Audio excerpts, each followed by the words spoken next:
지난 시간의 말씀 기억하십니까?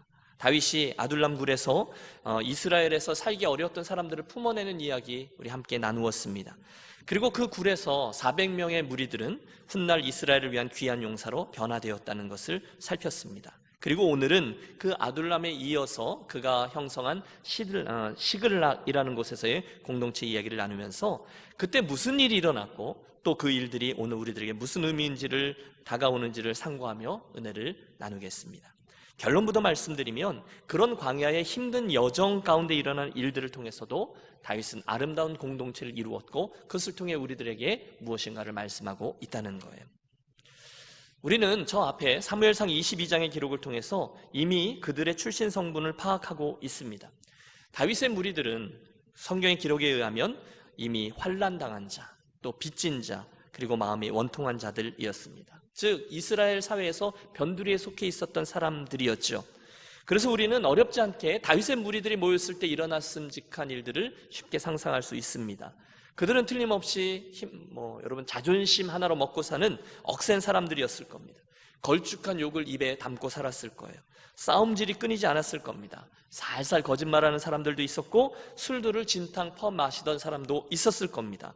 그런데 그런 이러저러한 사회 부적응자들이 다윗과 함께 10년이라는 기간을 보내면서 서서히 변화되고 있다는 거예요. 그들은 함께 먹었고요, 함께 움직였고요, 함께 제사했고요, 또 함께 싸웠습니다. 그러다 보니 어느 날 그들은 더 이상 이스라엘의 문제 집단이 아니라 그들은 마음 들 곳 없던 이스라엘 백성들이 의지하는, 그리고 백성들의 신뢰를 얻는 의적들 또는 이스라엘의 다음 세대를 이끌어줄 용사들로 거듭나고 있었습니다. 여러분 함께 기억하고 싶습니다. 하나님의 나라, 하나님의 교회 공동체는 그동안 옛날 그들이 어떤 사람들이었고 어떤 일들을 했었는지 그것으로 규정되지 않아요. 대신에 하나님의 나라, 하나님의 교회 공동체는 오늘 하나님께서 우리 안에 무슨 일을 행하고 계신지에 의해 규정됩니다. 그들이 과거에 환난도 당했고 또 빚을 졌고 원통해왔고 그걸 모르는 바가 아니에요. 하지만 중요한 것은 지금 그들이 좋으신 하나님에게 붙들려 하나님의 거룩한 백성 공동체로 세워지고 있다는 거예요. 그게 중요하죠. 동일하게 여러분, 오늘 이곳에서 우리가 기적과 같은 스토리 가운데 계시다가 모여서 예배하는 우리 유년교회 공동체 일원들이 과거에 우리들이 어떤 일을 겪었는지, 어떤 상처를 가지고 나오셨는지 그것이 가장 중요하지 않다는 사실을 함께 기억하고 싶습니다. 대신에 그분이 오늘 저와 여러분에게 또는 우리 유년 공동체에게 어떤 일을 행하고 계신지 그것이 훨씬 더 중요해요. 왜? 그것이 오늘의 우리가 누군지를 규정해 주기 때문이죠. 기쁜 소식이 있습니다. 우리 주님은 저와 여러분의 과거를 묻지 않으세요. 할렐루야. 따라서 여러분, 일단 저와 여러분이 예수를 믿고 죄를 내놓고 허물을 내어놓고 주님 앞에 나와서 회개하면 성경이 약속하신 대로 미쁘시고 의로우신 하나님은 우리 죄를 모두 사하시고, 할렐루야, 죄 사함의 은총이 있다는 거예요. 그리고 동이 서에서 먼 것처럼 우리들의 죄가를 옮기시고 기억도 하지 않으신다 약속하셨어요. 새로운 피조물이 되었다는 거죠. 저와 여러분 이야기입니다. 조금 전에 저는 오늘 우리가 어떤 존재인지는 우리가 과거에 무슨 일을 했었는지 그것 때문이 아니라 오늘날 하나님께서 우리 안에 무엇을 행하고 계신지에 의해서 규정된다라고 말씀드렸습니다. 이 말은 우리들의 과거가 문제가 아니라 우리들의 현재가 문제라는 뜻입니다. 오늘 성령 하나님께서 우리 안에 어떤 일을 행하고 이루고 계신지 그게 훨씬 더 중요하다는 거죠. 그렇다면 오늘 이야기의 주제가 드러납니다. 우리들의 관심은 어떻게 할 때 성령께서 오늘 우리 안에 마음껏 역사하시며 우리를 마음껏 빚어가실 수 있을까, 거기에로 이어집니다. 목사인 제가 어떻게 행할 때, 성도인 여러분들이 어떻게 행할 때 성령 하나님께서 우리 안에 어떤 일을 행하시고 어떻게 변환시키셔서 환난 중에 있던 자, 빚진 자, 마음이 원통한 자들이 이스라엘의 든든한 용사로 변화될 것인가가 오늘 우리들의 관심사라는 거예요. 자, 그 궁금함을 가지고 우리 그날 저 다윗의 시글락 공동체로 여행을 떠나보겠습니다. 그곳에 그날 어떤 일들이 있었습니까? 그리고 그 이야기들이 오늘 우리 교회 공동체에 대해서 말씀하고 있는 바는 무엇입니까? 오늘 설교 제목을 제가 하나님의 은혜가 흐르는 공동체라고 지었는데요. 가장 먼저 저와 여러분이 하나님의 은혜가 흘러가는 그런 공동체를 이루기 원한다면 오늘의 내가 전적인 하나님의 은혜로 이 안에 받아들여졌다는 사실을 기억하는 것이 필요합니다. 여러분 따라서 고백해 주십시오. 나는 은혜로 받아들여진 존재다. 믿습니까? 여러분, 이 안에 어마어마한 의미가 담겨 있음을 기억하십시오. 그날 시글락 공동체로 나온 사람들은요, 자기들의 약점에도 불구하고 다윗의 공동체에 받아들여진 사람들이었어요. 맞죠? 아니, 사실 다윗 자체도 이미 도망자였습니다. 그런데 그를 비롯해서 모두들 문제점들을 가지고 있었어요. 약점들이 있었어요. 그런데 그들이 은혜의 공동체 안으로 받아들여졌다는 거죠. 이건요, 오늘 저와 여러분에게도 동일하게 일어난 일입니다. 여러분들이 처음 예수를 믿으셨을 때, 그래서 교회 공동체로 나오셨을 때 어떤 일들이 있었습니까? 여러분, 하나님께서 저와 여러분에게 조건을 달고 교회로 받아주셨습니까? 하나님께서 우리들의 과거를 믿지 않으셨죠. 입학시험 치르지 않았다는 거예요. 아니, 심지어 저와 여러분이 아주 큰 죄악 중을 있다 할지라도, 과거에 내가 지우고 싶은 얼룩으로 가득 찬 과거를 소유하고 있었더라도 주님은 당신의 전적인 은혜로 십자가의 보혈로 우리를 덮어주시고 품어주셨어요. 구원해 주셨어요. 따라서 그분의 은혜를 입고 받아들여진 이들은 시글락 공동체 이스라엘 사람들 뿐이 아니라 오늘 우리들의 이야기입니다. 여러분, 동의하십니까? 사도 바울의 표현에 의하면 우리는 모두 죄인 중에 괴수였어요. 여러분, 아는 것으로 그치지 마십시오. 저와 여러분이 죄인이었다가 구원함을 받았다는 일에 어마어마한 의미를 우리 마음속으로 느끼셔야 돼요. 거기서 출발합니다. 우리는 가능성이 없었어요. 그대로 두었으면 모두 다 멸망의 자리로 나갈 수밖에 없는 존재들이었어요. 그런 우리를 하나님이 먼저 사랑해 주셨고 먼저 무슨 일을 행해 주셨어요. 그래서 우리를 구원해 주셨습니다. 니콜라스 윈턴이라는 분의 실화입니다. 여러분, 그 한 사람으로 인해서 생명을 구했던 669명의 유대인 아이들은요, 그때 자기들이 왜 그 체코에 있던 그 땅에서, 그 수용소에서 영국으로 향하게 되었는지는 잘 몰랐을 것입니다. 하지만 지금 우리들은, 그리고 이제는 모두 다 알게 되었습니다. 전혀 알지 못했던 29살의 젊은 은행원이 자기의 재산을 털어서 내 생명을 구해주었고 50년의 세월이 지났음에도 아무런 대가도 바라지 않은 채 숨겨진 의인으로 살아가고 있었다. 너무도 놀라운 이야기예요. 여러분, 틀림없습니다. 만약에 그 힘없는 자그마한 아이들의 인생에 있어서 이 니콜라스 윈턴이라는 분이 없었다면 그들 모두는 비극적인 인생의 마침표를 찍고야 말았을 것입니다. 그런데 다행히 그가 나를 주목한 것입니다.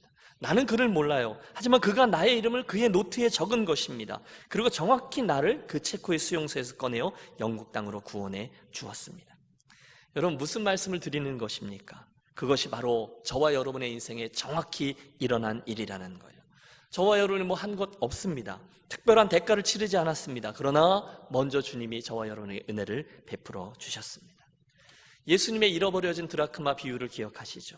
잃어버려져 있던 양의 비유를 아실 겁니다. 돌아온 탕자의 비유를 묵상해 보십시오. 여러분, 그 스토리 가운데 우리에게 어떠한 초점도 있지 않습니다. 대신 우리를 찾아주신 그분에게 초점이 있어요. 그분이 나를 찾아주셨습니다. 그분이 나를 기다리셨습니다. 그리고 그분이 나를 용납해 주셨습니다. 그래서 우리는 그것을 은혜라고 부릅니다. 놀랍다 주님의 그 은혜, 우리의 죄를 속하시려 갈보리 십자가 위에서 어린 양 보혈을 흘렸네. 주의 은혜, 주의 은혜, 우리의 죄를 다 씻었네. 주의 은혜, 주의 은혜, 우리의 죄를 다 씻었네. 여러분, 문제가 있습니다. 그 스토리가 너무너무 우리들에게 친숙하기 때문에 우리는 종종 내가 그 잃어버려 있다가 되찾아진 둘째 아들 탕자였다라는 사실을 쉽게 잊어버리는 거예요. 알기는 알죠. 그러나 너무 금방 그 다음 이야기로 넘어가 버린다는 거예요. 내가 잃어버려져 있는 드라크마였는데, 내가 그 잃어버려져 있는 양이었는데 그 사실을 잊은 거예요. 그러니까 늘 내 안에 내가 살아납니다. 무엇인가 대가를 기대합니다. 별것도 아닌 일로 인해서 마음 상합니다. 나는 이 이야기들을 믿는다라고 이야기하지만 아는 거지 정말로 믿고 내 생애가 바뀌는 경험을 하지 않습니다. 함께 기억하겠습니다.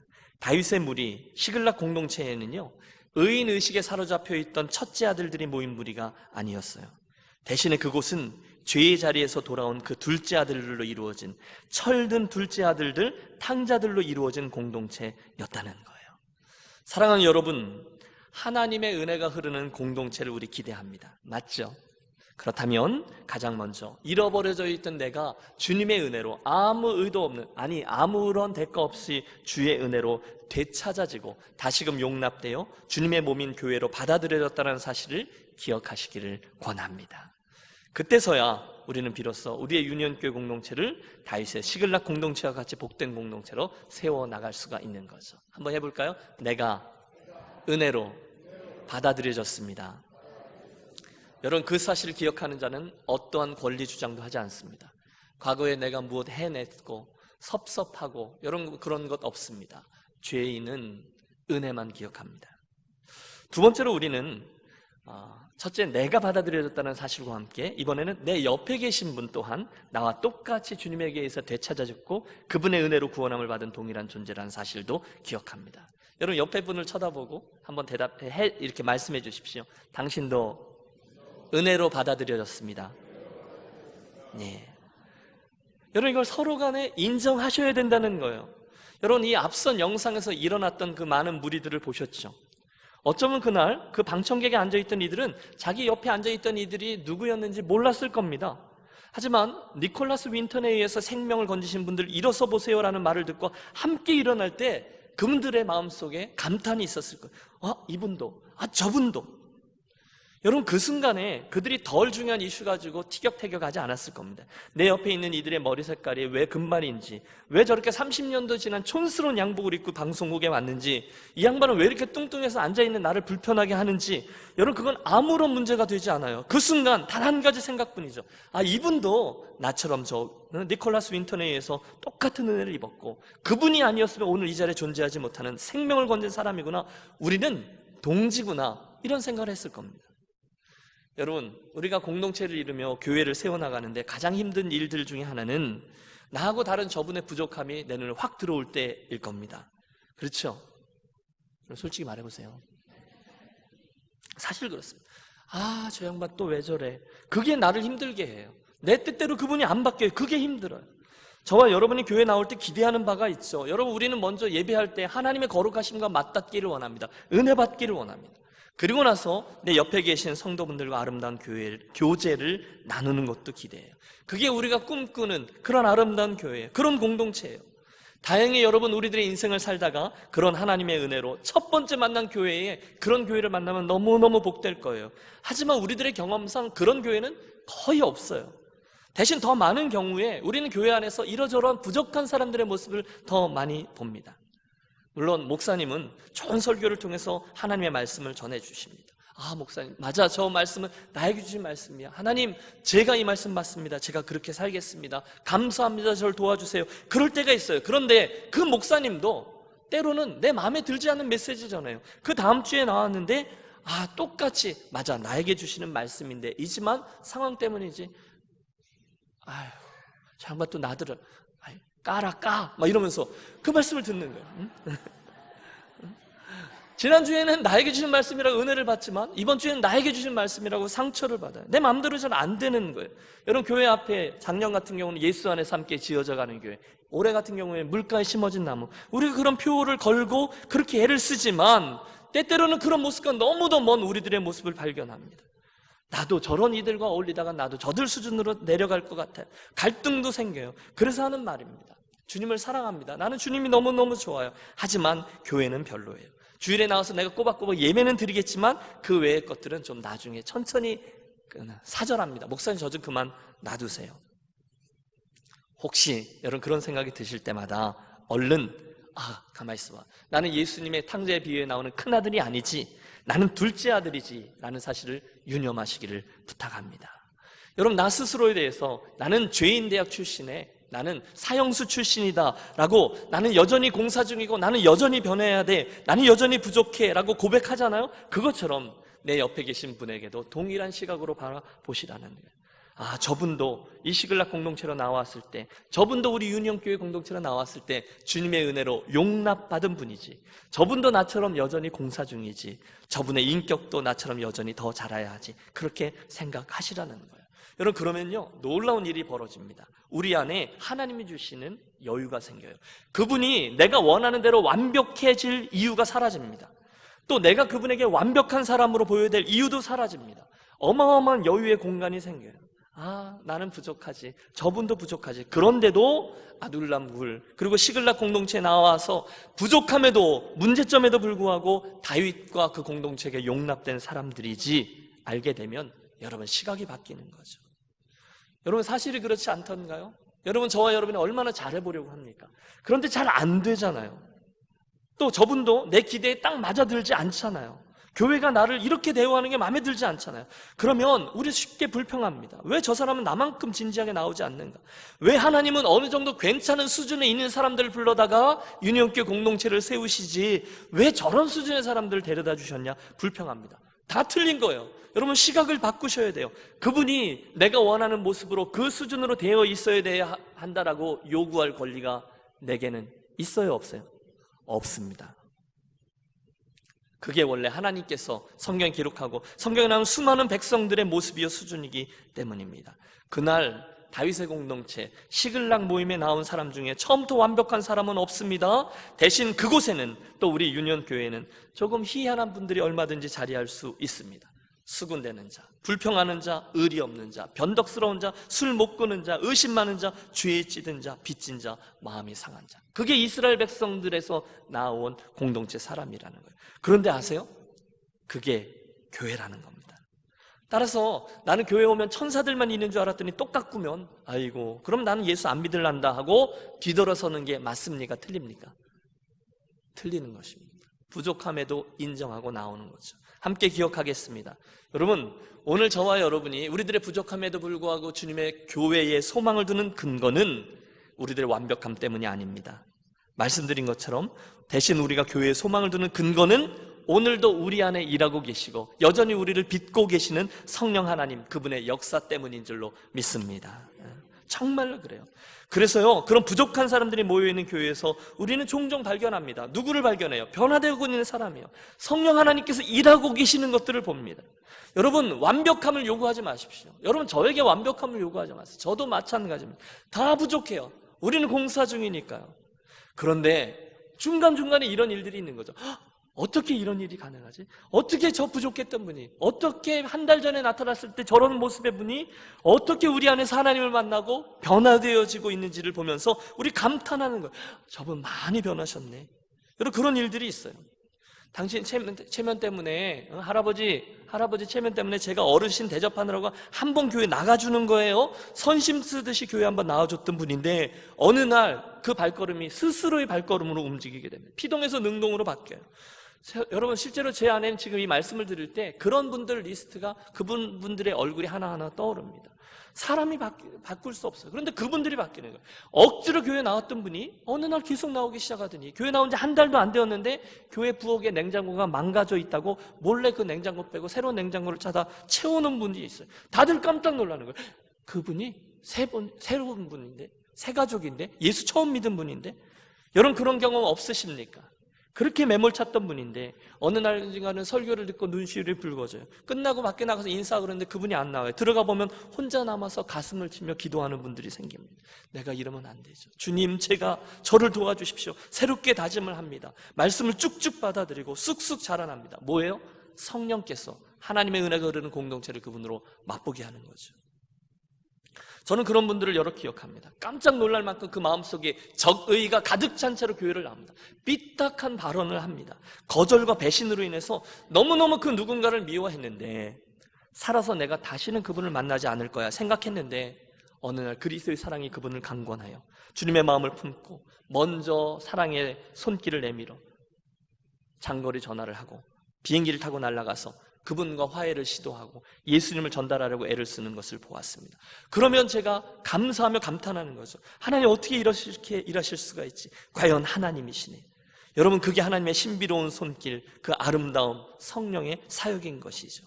순간 그 변화되어지는 모습을 보면서 그간 내 고집 때문에 인정하고 싶지 않았던 그분의 아름다움이 보이기 시작하는 거예요. 저쪽에 내가 인정하고 싶지 않았지만 그분의 사랑과 희생과 섬김과 겸손을 볼 수 있는 거예요. 저쪽에 내가 인정하고 싶지 않았지만 그분의 믿을 수 없는 용기도 보이는 거예요. 저쪽에는 나와 똑같은 아픔을 신앙으로 극복하고 인내함으로 나온 그분의 그 존경스러운 모습이 보이는 거예요. 그러면서 고개를 끄덕이는 거죠. 이게 교회의 신비함입니다. 하나님의 은혜가 흐르는 교회 공동체, 여러분, 우리 유니온교회가 그런 공동체로 날마다 더 세워지시기를 주의 이름으로 축복합니다. 다윗의 그 아둘람 공동체는요, 시글락 공동체로 전이되면서 조금씩 더 다듬어져 갔어요. 난폭한 사람들, 시각이 좁은 사람들이 조금씩 하나님 나라의 원리와 가치를 경험하게 됩니다. 처음에는 만족스럽지 않았을 거예요. 말도 되지 않았던 것 같은 그런 사람들이 하나님 나라의 가치에 순응하기 시작해요. 물론 잘 안 될 때도 있죠. 그래도 괜찮아요. 왜요? 공동체는 계속 세워지는 것이니까요. 찬찬히 세워져 나갑니다. 그리고 오늘 우리가 본문으로 택해 읽은 사무엘상 30장에 나오는 사건, 부솔 시냇가 이야기도 바로 그들의 변화되는 이야기 중에 하나인 거예요. 보세요. 도망자 그리고 망명자로 힘겹게 살아가던 다윗과 무리들이 계속되는 사울왕의 추격을 피해서 남서쪽이죠. 팔레스타인의 남서쪽에 있는 블레셋의 땅 가드로 피신을 합니다. 여러분 600명의 무리들이 광야를 지나서 그 지경에 들어섰을 때 그곳에는 블레셋의 왕 가드가 버티고 서 있었죠. 그가 가서 애원합니다. 왕의 지방 성읍 가운데 한 곳을 우리에게 주어서 좀 살게 해 주십시오. 여러분 그 순간에 블레셋 왕이 큰 착각을 하나 합니다. 여러분 블레셋 사람 그러면 전에 다윗이 블레셋의 장군 골리앗을 쓰러뜨렸던 그 민족이에요. 그런데 이 블레셋 왕이 착각합니다. 다윗이 자기 나라에서 미움을 받아서 이리로 쫓겨나 망명을 한 거니까 내가 저를 선대하면 저가 내 편이 될 거야. 그래서 아기스 왕이 한 동네를 내어줍니다. 그게 성읍 시글락입니다. 그래서 그들은 1년 4개월을 그 땅에 살게 돼요. 그런데 어느 날 문제가 생깁니다. 갑자기 그 블레셋과 이스라엘이 싸움을 하게 되는 거예요. 자연히 블레셋의 비호 아래에 있던 다윗의 무리들은 순간 동족들과 싸워야 되는 운명에 처하게 되는 거죠. 큰일 난 겁니다. 만약에 다윗이 블레셋 편에 서서 이스라엘과 전쟁을 하게 되면 어떻게 됩니까? 앞으로 이스라엘의 왕이 되어야 될 그에게 있어서 치명적인 오점을 남기는 거죠. 민족의 배신자가 되는 거잖아요. 그 순간에 하나님의 은혜가 저들을 감싸서 블레셋 사람들이 전쟁 직전에 막 자기들끼리 난상 토론을 시작하는 거죠. 아기스 왕이요, 저 다윗과 함께 전쟁에 나갈 수는 없습니다. 그놈은 어쨌든 이스라엘 사람 아닙니까? 어떻게 우리가 한편에 싸울 수 있습니까? 싸우다가 만약에 저놈들이 배신을 하면 큰일 나는 거예요. 결국 아기스 왕은 그 의견을 받아들이고 다윗에게 말합니다. 다윗, 나는 너하고 한편이라고 생각하고 너와 함께 싸우러 나가고 싶지만 나의 장관들이 원하지 않으니 너희는 돌아가 있거라. 서운해하지 말고. 여러분 서운하긴 뭐가 서운해요? 정말 10년 감수한 거죠. 속으로 쾌재를 부르며 표정 관리를 하며 다행이다. 동족과 싸우지 않아도 되겠구나. 그래서 원래 있던 시글락 동네로 돌아와요. 문제는 여기에 어마어마한 일이 하나 벌어져 있는 거죠. 자기들이 자리를 비운 사이에 이번에는 아말렉 사람들, 여러분 구약성경 내내 이스라엘을 못살게 굴던 아말렉 사람들이 침략해서 자기 마을을 다 불사르고 모든 가족들을 사로잡고 소유들을 탈취해 간 겁니다. 본문 3절과 4절은 그 상황을 이렇게 기록하고 있습니다. 다윗과 그의 사람들이 성읍에 이르러 본즉 성읍이 불탔고 자기들의 아내와 자녀들이 사로잡혔는지라 다윗과 그와 함께한 백성이 울 기력이 없도록 소리를 높여 울었더라. 순간 600명의 사람들이 비탄에 잠긴 거죠. 비탄뿐이 아닙니다. 그 다윗을 향해서 분노합니다. 6절을 보면 너무너무 슬퍼서 이렇게 된 게 다 저 다윗 때문이니 모두 다 돌을 들어 그를 쳐버리자라고까지 합니다. 여러분 우리의 인생에도 우리 교회에도 그런 일들은 얼마든지 일어날 수 있음을 기억하십시오. 광야에는 별 일들이 많아요. 잘 되는 것 같지만 획가당하는 일들이 참 많이 일어나요. 그때 우리들의 관심은 다윗을 따라가죠. 다윗은 과연 하나님의 사람답게 행동합니다. 자기가 믿는 하나님을 더욱 굳게 의지하고 성경은 이렇게 기록하고 있습니다. 다윗도 배째 나 때문이 아니야 라고 나오지 않았어요. 자기가 믿던 하나님을 더욱더 의지하고 제사장에게 나아가 조언을 구하고 기도한 후에 마음을 가다듬고 그들을 추스려 아말렉을 추격하기 시작합니다. 이야기가 빠르게 전개됩니다. 600명의 사람들이 처음에는 잘 쫓아갔는데 여러분 앞에서부터 이야기된 이 시작점이 너무 오래된 거예요. 너무 다 지치는 거죠. 먼 전선에 나갔다가 돌아와서 지칠 대로 지쳐서 폐허가 된 시글락을 보고 충격에 빠졌던 저들이 추격을 시작했지만 어디로 도망갔는지 알 수가 없어서 이리저리 쫓아가다 보니 결국 그들이 탈진하게 된 겁니다. 어찌어찌해서 부솔 시냇가까지는 왔지만 200명이나 되는 사람들이 더 이상 우리는 못 갑니다. 우리는 죽으면 죽었지 못 쫓아갑니다. 그곳에 가라앉습니다. 할 수 없이 그 200명은 그곳에 남겨두고 너희들은 이곳에서 우리들의 소유를 지켜라. 그리고 나머지 400명이 이 광야로 접어들어 그들을 추격합니다. 흔적을 찾을 수가 없어요. 그러던 중에 하나님의 섭리죠. 길가에 죽어가고 있던 한 애굽 소년을 발견해서 돌보아 주었는데 알고 보니 여러분 그 소년이 바로 아말렉 왕의 종이었던 거죠. 소년이 병이 들어 죽게 되자 거기다 내버리고 간 거예요. 결국 그 소년을 선대하고 그의 인도함으로 다윗의 무리는 아말렉을 찾아냅니다. 승리 파티, 축제하고 있던 그들을 급습해서 전멸시키고 모든 가족들과 또 그들이 탈취한 모든 것까지도 다 전리품으로 얻어 돌아옵니다. 여러분 생각해 보세요. 얼마나 의기양양하게 기쁨 가운데 즐거워하며 그 자리로 돌아오고 있습니까? 하지만 여러분 가장 신나는 장면은 지금부터입니다. 너무너무 힘이 들어서 부솔 시냇가에 이렇게 쓰러져 있던 200명의 낙오자들은 다른 400명이 그들을 쫓아간 것을 이제 마음속으로 그리며 어찌 됐을까 궁금해하며 가족들과 자녀들을 다 포기한 채 그것에 누워 있습니다. 그런데 갑자기 저쪽에서 웅성웅성 소리가 들리는 거죠. 고개를 들어보니 여러분 이게 웬일입니까? 내가 포기했던 우리 집 막내가 아빠 하면서 달려오는 거죠. 여러분 별로 안 기뻐하시는데 가족들이 막 달려오는 거예요. 여보 살아있었네. 눈물의 재회가 이루어졌습니다. 비록 그들은 힘을 보태지 못했어요. 비록 그들은 그것에 쓰러져 낙오되어 있었지만 함께 승리의 기쁨을 나눕니다. 문제는 여러분 꼭 그런 사람이 있습니다. 그 400명 가운데 인색한 이들이 있었다는 거예요. 그들이 주장할 때 이게 뭐야? 싸움은 우리가 하러 갔고 고생은 우리가 했는데 여기 있는 200명 남겨져 있는 동료들이 같이 그 승리를 누리는 건 공평하지 못하다는 거예요. 가족들은 돌려주되 우리가 취한 이 많은 양과 소, 이 떼들, 그 전리품들은 우리만 갖고 그놈들한테는 주지 맙시다. 언감생심 어디를 넘봐? 이렇게 나오는 거예요. 여러분 그러니 분위기가 얼마나 삭막해졌겠습니까? 그들의 옛 성품, 버릇들이 다 나온 거예요. 본전 생각이 다 나온 거예요. 나 원래 이래. 많이 오셨는데요. 여러분 바로 여기에 오늘 저와 여러분이 마지막으로 주목하려 하는 이야기가 등장합니다. 바로 이 순간에 다윗이 복음을 가지고 접근한 거예요. 뭘 가지고요? 복음입니다. 그게 도대체 무슨 소리냐는 거예요. 말도 안 되는 소리 하지 말아라. 우리가 어떻게 이 공동체를 이루었는지를 기억하라는 거예요. 이건 우리 모두의 승리요 하나님의 은혜로 여기까지 왔기 때문에 우리가 모두 다 함께 나누어야 된다는 거예요. 여러분 우리가 그 본문에 읽지 않았지만 말씀은 준비되어 있어요. 23절부터 25절의 말씀을 한번 보십시오. 함께 읽겠습니다. 다윗이 이르되 나의 형제들아 여호와께서 우리를 보호하시고 우리를 치러 온 그 군대를 우리 손에 넘기셨은즉 그가 우리에게 주신 것을 너희가 이같이 못하리라. 이 일에 누가 너희에게 듣겠느냐? 전쟁에 내려갔던 자의 분깃이나 소유물 곁에 머물렀던 자의 분깃이 동일할지니 같이 분배할 것이니라 하고 그날부터 다윗이 이것으로 이스라엘의 율례와 규례를 삼았더니 오늘까지 이르니라. 아멘.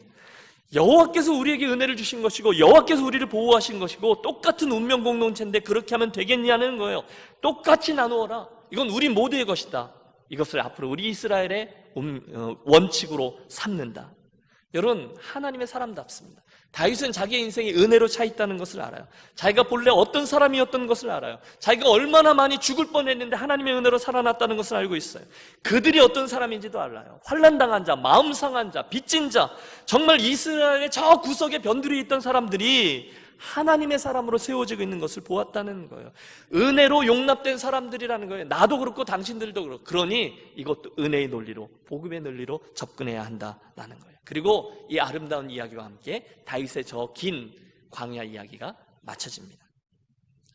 사랑하는 여러분, 하나님의 은혜가 흐르는 공동체라는 설제가 저와 여러분에게 이야기야만은 분명합니다. 저와 여러분이 먼저 하나님의 은혜를 받은 존재임을 잊지 마시기 바랍니다. 너희가 그 은혜를 인하여 믿음으로 말미암아 구원을 얻었으니 여러분 이것이 시글락에서 일어난 일이요 오늘 유년교회 공동체에 있는 저와 여러분에게 일어난 일입니다. 동시에 내 옆에 계신 그분도 나와 동일한 은혜를 입은 분이라는 사실 또한 잊지 마십시오. 비록 저와 여러분에게 과거의 죄도 있고 실수도 있고 잊고 싶은 상처도 있고 쓴뿌리도 있지만 오늘 우리들의 정체성을 규정하는 것은 뭐라고요? 과거에 있었던 그 일이에요? 아닙니다. 오늘 우리 안에 성령께서 무슨 일을 행하고 계신가가 우리들을 규정합니다. 중간에 옛 성분들이 튀어나오잖아요. 섭섭해요. 또 어떻게 나를 이렇게 취급할 수 있어요? 우리를 낙심케 할 만한 일들이 있어요. 그러나 여러분 괜찮아요. 우리가 실수하고 또 그럴 수 있어요. 다시금 하나님 나라의 원리로 돌아갑니다. 업다운을 반복하지만 우리는 시글락 공동체처럼 유년교회 공동체가 그렇게 아름다운 모습으로 세워져 나갈 줄을 믿습니다.